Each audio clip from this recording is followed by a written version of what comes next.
ngikhokile nje banomona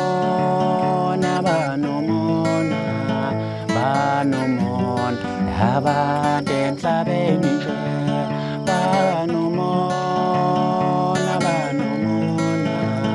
banomona abantu emhlabeni nje ungabomthemba omunye umuntu ngoba yena uzokujikela nje ungabomthemba omunye umuntu ngoba yena uzokujikela nje ngiyakuthanda wentobe futhi ngizokulobola themba lami mina ngiyakuthanda wentobe futhi ngizokulobola themba lami waze wangilaya wemngani wami ngokuba wena uyanginundela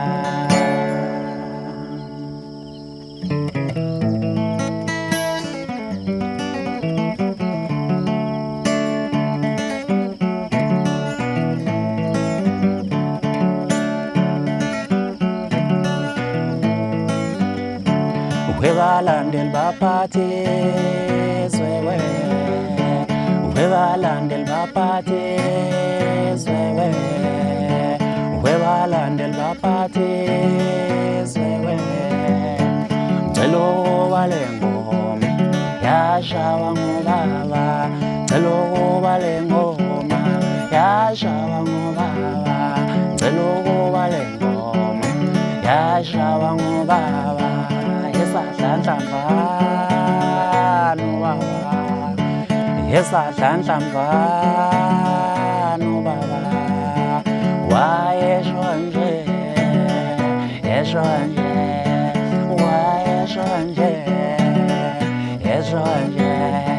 laba bantu abawina ngabasebambe inkonzi laba bantu abawina ngabasebambe inkonzi laba bantu ngizomtshela ushenge ngizomtshela ukutheleze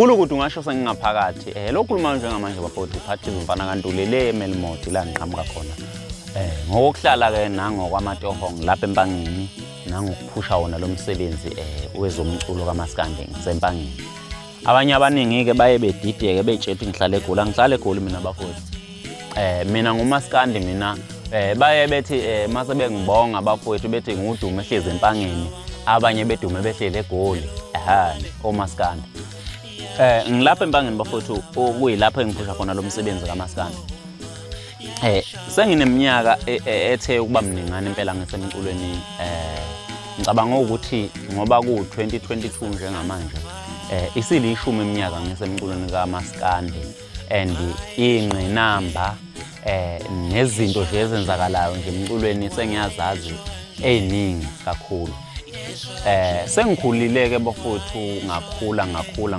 ngokumculo kaMaskandi ngangagcina lapho ngakhula ngaze ngakhulisisa kuzobalulwa laphana okwe studio sengize ngaba ne studio sami esithi mina okuyiphathizwe laphana records asikhona njengamanje kuyisona engikhipha ngaphansi kwaso nangaphansi kwecompany iphathizwe Media Productions okuyinkampani ekhona njengamanje sisebenza ngaphansi kwayo okwe-PNP lapha e-studio operator khona mina angiqashe umuntu zonke izinto zenziwa yimina okuyobalwa khona izinsimbi ukumixwa kwengoma ukumasterishwa kusuke kuyena uphathizwe lona bafowethu ongaxushwe nalutho njengoba nguphathizwe nje ngizolumela leli gama la emculweni. Leli gama mina ngaliqanjwa ubaba, abantu abaningi batshela ukuthi mhlambe igama lasemculweni or kanjani.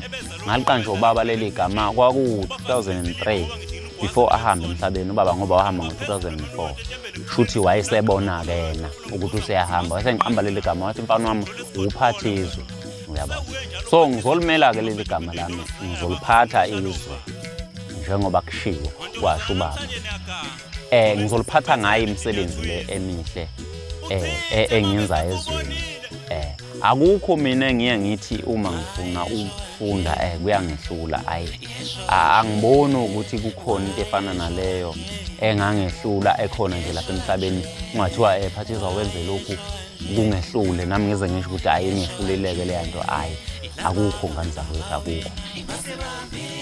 Okay, bese sibuyela kwezomculo. Kwezomculo mina bafuthu ngibambeke kakhulu ngophondo. Lolu phondo bebe ngibamba ngalo ngabanjwa ngaze ngabanjwa esikoleni engangifunda kusona, ngibanjwa emsakazweni, ngibanjwa kuzo zonke indawo la ongacabanga ukuthi umculo kaMaskandi fana udlondlobale khona nanokuthi uthole ithuba. Ngibanjwe kakhulu, so lokho kuye kwangiqinisa kakhulu. Ngaze ngathi no, angiyeke ngihambe ngikhongozela kubantu ngiphaphatha ngilokho engicela kanjena. Angikhulise mina yonke into engizama ukuyenza nesondelene nomculo wami, angizenzele mina. Yabona nje into ehambisana nomculo ayikho into engihlulayo, njengoba bengiye ngasho nje nasekuqaleni. Isizathu kwaba yiso leso ukuthi bengicindezeleka kakhulu. Mina ngile ndoda ethi mayenza into ingasizwa abanye abantu, akwenzeki ngisize omunye umuntu mina. Nginalokho nje, uma ngisizwe omunye umuntu lonto ayiphumeleli, kodwa uma ngizenzele mina leyo nto iyaphumelela. Ngicabanga ukuthi okuyithonga lami elisebenza kanjalo, nami ngaze nga-understand ukuthi uma ngizosiza umuntu kusho ukuthi umuntu uyangicindezela, yabo. Uma ngizenzela mina kuyaphumelela. Yona nto engathi iyenzela leyo bafowethu. Mina ngibanjwe ngisho emsakazweni. Akukwazi ukuthi umuntu engathi ena 10 years akazalwe emsakazweni. Akukwazi ngempela. Imisakazo eminingi engike ngayihambela miningi kakhulu. Ngidala emculweni ngesikhathi eside kakhulu, uyabona. Nakuyo le emkhulu ngibuyile khona, kodwa umsebenzi wami abawudlali. So ngaze ngathatha isinqumo sokuthi mina angisondeza abalandeli bameduze kuba bafowethu laba. Kube mina ngixoxa besho bethi Phathizwe sacela ukuthi usikhiphele umsebenzi ngalesikhathi. Mina ngichuma ngihlala e-studio ngiyakwenza lokho njengamanje. Yabo.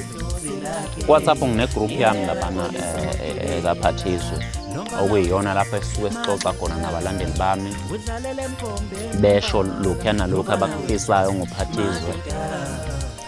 Ngiyathumeka ke mina njengoba ngangishilo ngiyingane ethumekayo. Uma besho bethi yena bacela umsebenzi, ngigijime njengengane encane ngihambe ngiyobenzela, ngoba phela bangabelungu bami, yabona. Ngigijime ngiyobenzela. Ku Facebook nakhona ngine page laphana elikaPhathizwe engicabanga ukuthi nakhona ngiposta khona umsebenzi wami, wonke umsebenzi engisuke ngiyenza lapha endimini yezomculo. Naku Instagram ngikhona ngokunjalo, ku TikTok nakhona ngicela ningilandele, ku YouTube laphana ikhona i-channel okuyekhampani okuyiPhathizwe Media Productions, okuyiyona le ozobona kuyo lemisebenzi emihle okufana nokuthi music video esukuyenziwe ngaphansi kwekhampani yami laphana EPMP yabafowethu nje abahlukahlukene, nokunye ke okwenziwayo lapha ePhathizwe Media. Bese kuba futhi nenye i-channel yami ewuPhathizwe Ntuli nje emele, ngoba mina ngayibizwa ngoPhathizwe Ntuli, akaze ngishintshe uthole ukuthi sengiyilokhuya nalokhuya lamagama esiqamba nawo la kwezomculo. Ngayiqamba ngegama lami uPhathizwe Ntuli. Ya. Bafuthu ngizocela ukuthi ningilandeleke lapha nepage nami ka-Facebook kanjalo nako WhatsApp. Inombolo yakho WhatsApp bafuthu engiphinde ngifoneleke kuyona 0769978153. Ngiphinde 0769978153. Okuyiyona inombolo ozokwazi ukuthi ngifonele kuyona leyo uma ungidinga. Nama bookings ngokunjalo wathola kuyo le nombolo. Ngangivuma-ke nasey'nkundleni zami zokuxhumana ngiyaphendulana mina ngizasho nje ukuthi umuntu ngimbeka phambili ngaso sonke isikhathi mina ngiyabuyela kubantu ikubona bangabafowethu ngixoxa nabo konke abakufisayo ngami ngiyakwenza ngiyabona. Bese sibuya la bafowethu khona le ngoma le ngiye ngayidlala ngiqala la ethi ngiyahlelwa yini ebhasini. Ingoma yami le engangiyidlala ngo-2014 okuyiyona ngoma mhlawumbe engathi yangibeka ezingeni nami ngaze ngayibona ukuthi kushuthi ngiyayenza lento ngempela lento kwaku-2014 engikhumbula kahle yayithi ngiyahlelwa yini ebhasini ngiyabona.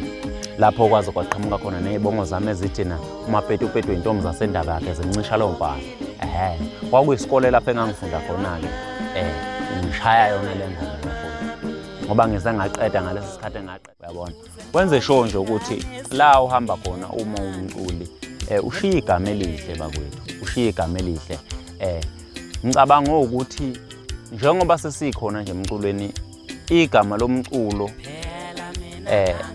nesithunzi somculo sekwashabalala bese kuba abacula sebephezulu ngalendlela ukuthi basemehlweni abantu mebenza into iyabonakala okuyibona futhi abaselfish abangacabangeli isizukulwane esizayo nabantu nje abakhona njengamanje ngoba fana ngabe ibona ababuyisa isithunzi somculo njengoba niyazi nje nani khanguthi kuyavela bekuthuka abantu ukuthi bakuthukelana ngoba phela uyayiculela wena uyabona uthi uyaposta uthuko kuthiwa hey wena hamba ofesa wara uyayibona nje lonto ayinhle bafowethu ngoba sikhona nje singamaZulu. Ngicabanga ukuthi kufanele ukuthi sesekane kodwa lokhu kulele kuthina ke bafowethu ukuthi mesifika lapha yana osekukhona lezi inkunzi ezikhona njengamanje sofike senzeni.